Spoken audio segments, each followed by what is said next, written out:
नमस्कार दोस्तों, क्योंकि न्यूज पर आपका स्वागत है। तो दोस्तों, एक कहावत है कि कंगाली में आटा गीला, यानी कि अगर मुसीबत में है तो उसके ऊपर और मुसीबत आना।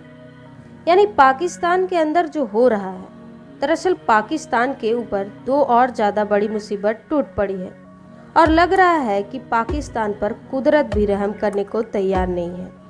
ऐसा इसलिए क्योंकि कुछ ऐसा है कि पाकिस्तान के अंदर बिजली का बहुत बड़ा संकट है। कराची और इस्लामाबाद जैसे शहरों में भी कई कई घंटों के कट लग रहे हैं बिजली की, और पूरा का पूरा शहर ब्लैकआउट हो जा रहा है। और जो गांव और कस्बे हैं वो तो आप पूछो ही मत। वहां पर 1 घंटा या 2 घंटा बिजली आ जाए तो त्योहार जैसा माहौल हो जाता है। लोग अपने फोन चार्ज कर लेते हैं और इसी में ही खुशियां मना लेते हैं।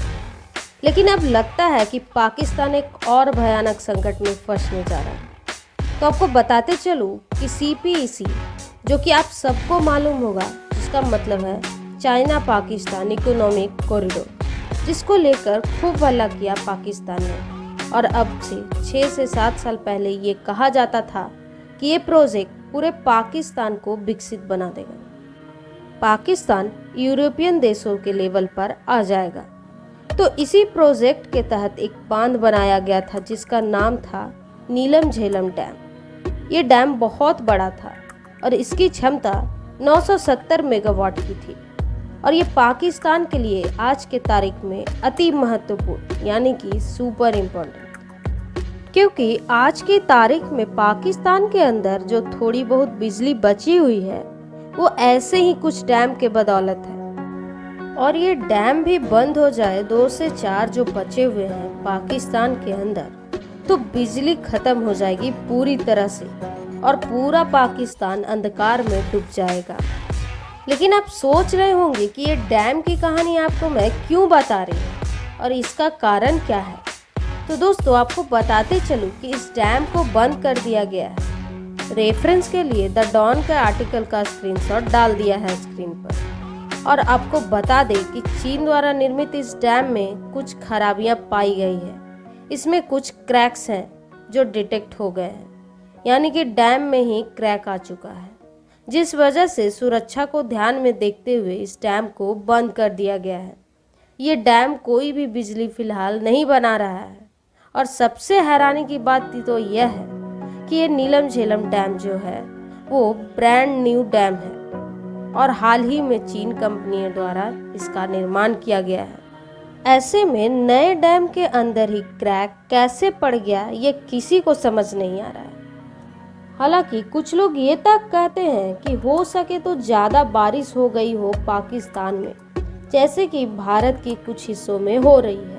तो अब जानकर माथा पकड़ लेंगे कि पाकिस्तान में तो इतनी बारिश हुई भी नहीं है, क्योंकि पिछले कुछ समय से पाकिस्तान सूखे की मार झेल रहा है। दूसरी बात, अगर बारिश हो भी रही है तो डैम का काम ही होता है कि बारिश के पानी को रोकना, और जब सूखे की मौसम आती है तो धीरे धीरे पानी रिलीज करते हैं, जिससे कि लोग बारिश वाली बाढ़ से भी बचे और लगातार बिजली भी बनते रहे। तो ऐसे में डैम का काम ही है पानी रोकना।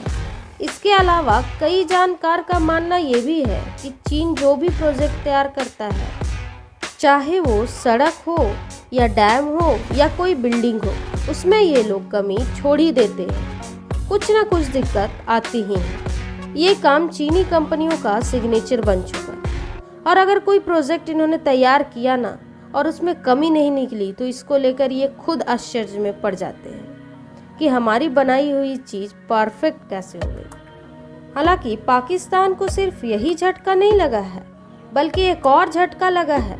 दरअसल पिछले 4 हफ्तों से, यानी कि 1 महीने से, पाकिस्तान में लगातार गैस खत्म हो रही है। और गैस खरीदने के लिए पाकिस्तान की सरकार पिछले 4 हफ्तों से 4 बार टेंडर रिलीज कर चुकी है। लेकिन किसी की मजाल है कि कोई पाकिस्तान सरकार का टेंडर ले सके। रेफरेंस के लिए बिजनेस स्टैंडर्ड के आर्टिकल का स्क्रीनशॉट डाल दिया है स्क्रीन पर। दरअसल जिन्हें नहीं पता कि टेंडर का मतलब क्या होता है, अगर आपने इस टेंडर को ले लिया तो आप पाकिस्तान के सरकार को एलपीजी सप्लाई करेंगे, वो भी वही एलपीजी जिससे हमारे घर पर खाना बनता है। हालांकि आप सोच रहे होंगे कि टेंडर क्यों नहीं कोई ले रहा है, तो आपको बता दें कि सभी ट्रेडर्स या फिर व्यापारी क्या करते हैं कि अपनी जेब से पैसा निकालकर अरब देशों से गैस खरीदते हैं, फिर अपनी सरकार को बेचते हैं और सरकार उन्हें पेमेंट दे देती है। लेकिन दिक्कत ये है कि पाकिस्तान के व्यापारियों को पता है कि वो अपनी जेब से पैसा खर्च करेंगे और अरब देशों से गैस लेंगे और पाकिस्तान की सरकार को दे भी देंगे, लेकिन पाकिस्तान की सरकार फिलहाल पेमेंट देने के हालात में नहीं है और ना ही इनके पास डॉलर बचे हैं। इसलिए तमाम गैस कंपनियां पीछे हटी हुई है और कोई भी इस टेंडर को लेने को तैयार नहीं है। यानी कि पाकिस्तान में बिजली के साथ साथ गैस का भी संकट गहराता जा रहा है और कहा यह जा रहा है कि बहुत ही जल्द पाकिस्तान के हालात अब श्रीलंका जैसा होने जा रहा है। हालांकि इस वीडियो में इतना ही। बाकी आपका क्या मानना है इस रिपोर्ट के बारे में, हमें कमेंट करके ज़रूर बताएं और चैनल को सब्सक्राइब करना ना भूलें। धन्यवाद।